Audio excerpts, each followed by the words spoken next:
Snow drifted down from the heavens in silence, as though the sky itself was tired of speaking. Each flake turned the world pale and still, softening the sharp outlines of roofs, fences, and wagon wheels abandoned in the street.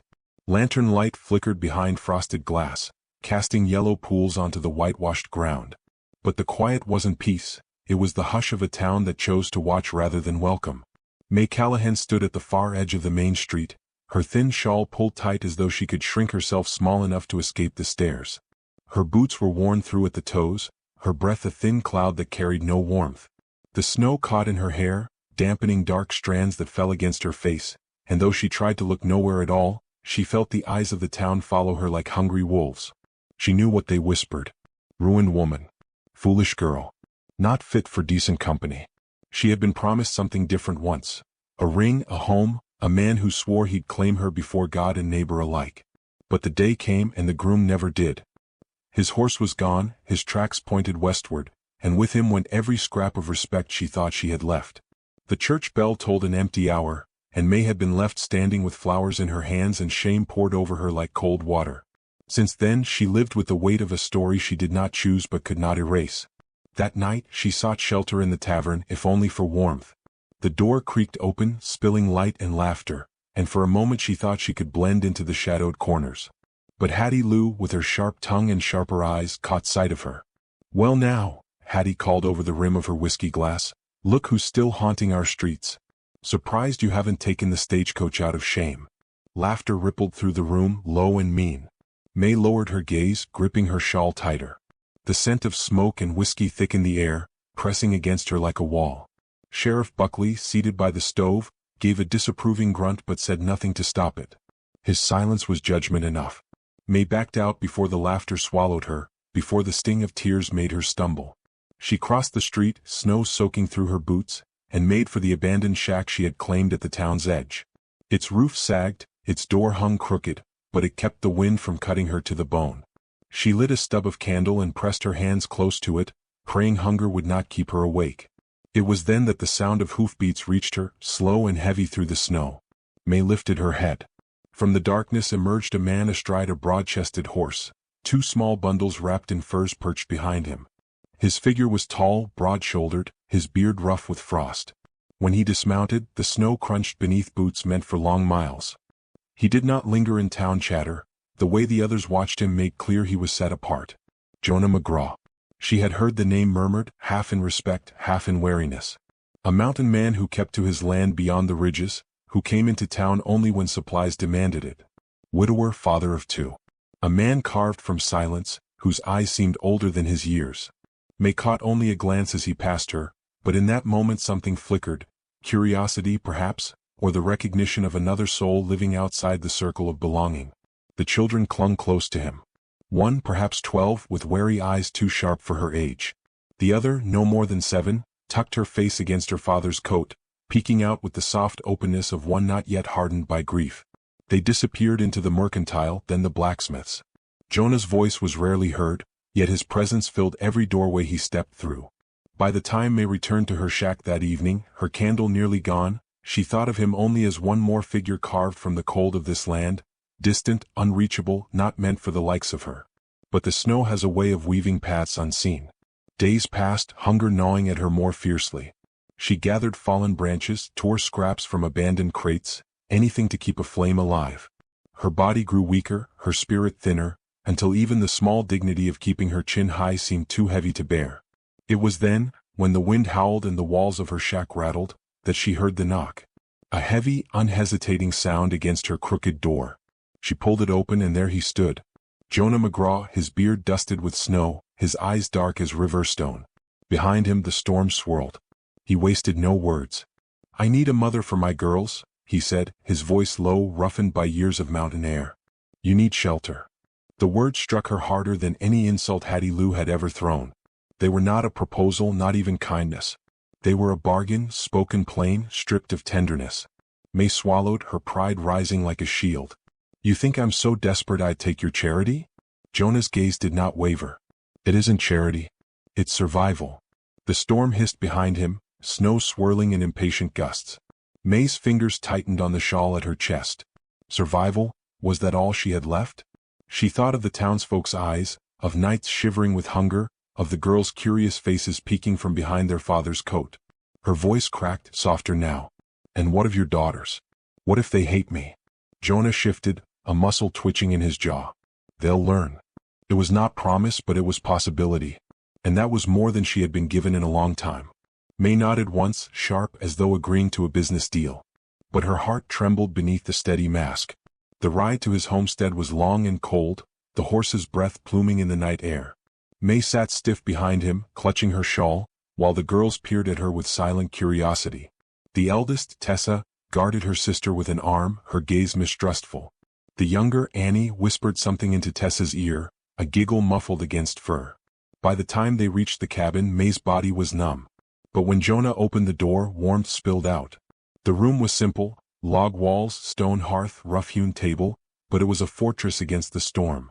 The scent of wood smoke curled through the air, and the glow of fire softened the edges of her fear. Jonah set the girls to bed, his movements quiet and sure. Mae lingered near the hearth, uncertain of her place, her hands outstretched to the flame. That night, she did not climb into a bed that was hers, nor did she touch the walls as if to claim them. She curled instead on a rug by the fire, too weary to sleep deep, her heart heavy with the thought of being a stranger in another man's world. Jonah said nothing more. He only placed another log on the fire, the crackle filling the silence, shadows dancing across Mae's tired face. And in that flicker of light, in that shared quiet, the bargain of survival began to take root in something neither of them could yet name.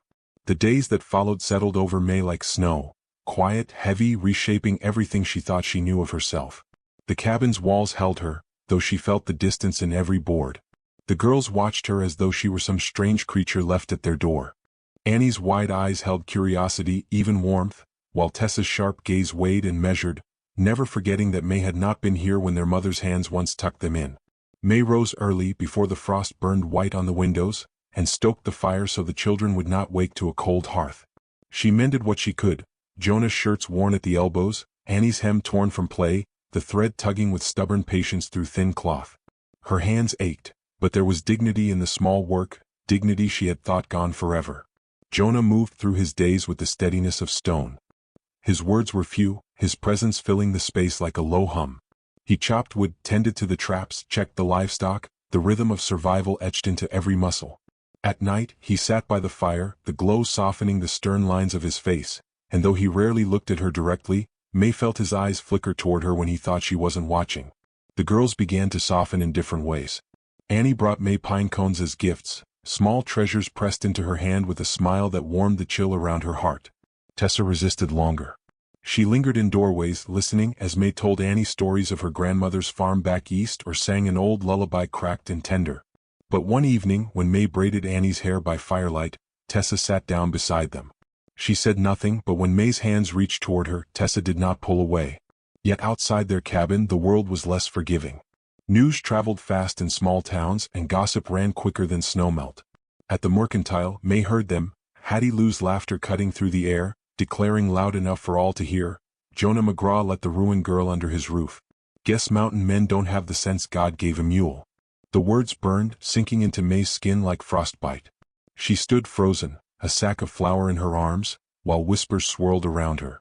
She thought of running, fleeing the cabin, the girls, Jonah, before she poisoned their name beyond repair. But on the walk home, as she trudged through the snow, Tessa fell into step beside her. The girl's hand, rough with cold, slid into Mae's without a word. It was the smallest of gestures, but it steadied her heart like a beam beneath a sagging roof. Nights grew longer. Wolves prowled near, their howls threading through the timber. Food ran thin, each meal stretched a little further. Mae taught the girls how to steep pine needle tea, how to gather dried berries tucked beneath branches, how to sew scraps into mittens. She sang again, not to be heard but to fill the silence. And one evening, when Jonah came in from the cold, his arms stacked with wood, he paused at the threshold. Mae did not see him at first. She was singing an old hymn, her voice low and worn, as Annie's eyes drifted toward sleep on her lap. Tessa sat close by, her head resting against Mae's shoulder, no longer guarded.